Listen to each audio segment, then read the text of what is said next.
In a world of ghosts and spirits, where the rest of the planet is uninhabitable, the last remaining city struggles to survive. As the resources dwindle and the government becomes more oppressive, a group of rebels rise up to fight for their freedom. Samuel lived in the heart of the city, a place filled with towering neon buildings and buzzing hover cars. He was a curious boy who loved to explore the city's hidden corners, always looking for adventure. One day, while wandering near the city's outskirts, Samuel stumbled upon a strange sight, a massive cybernetic hippopotamus named Brian. Brian was unlike any hippopotamus Samuel had ever seen. He had glowing blue eyes and metallic armor plating, a creation of the city's corrupt government to keep the citizens in line. But Brian was different. He had a spark of rebellion in his eyes, a desire for freedom that matched Samuel's own. Samuel and Brian quickly became friends,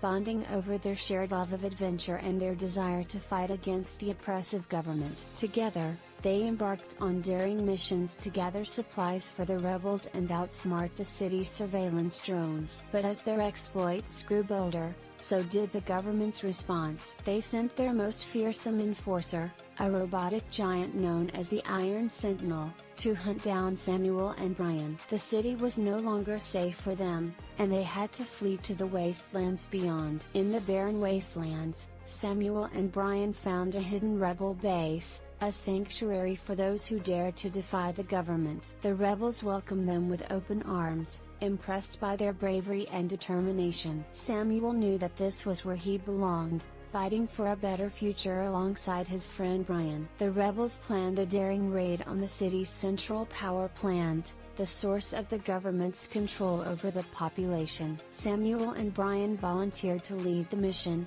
knowing that the fate of the city rested on their shoulders. The night of the raid, they snuck into the power plant, dodging security patrols and disabling the defenses. But just as they were about to disable the power plant, the Iron Sentinel appeared, blocking their path. A fierce battle ensued, with Samuel and Brian fighting side by side against the robotic giant. It was a fight for freedom, for the future of the city, and Samuel knew that he had to win. In a final, desperate move, Samuel and Brian unleashed their full power, overwhelming the Iron Sentinel and disabling the power plant. The city plunged into darkness, and the government's control crumbled. The rebels rose up, inspired by Samuel and Brian's bravery, and the city was finally free. Samuel and Brian became heroes, legends of the city's fight for freedom. Together, they roamed the streets, spreading hope and inspiring others to stand up against oppression. The city was forever changed, a new era dawning thanks to the courage of a boy and his cyberpunk hippopotamus.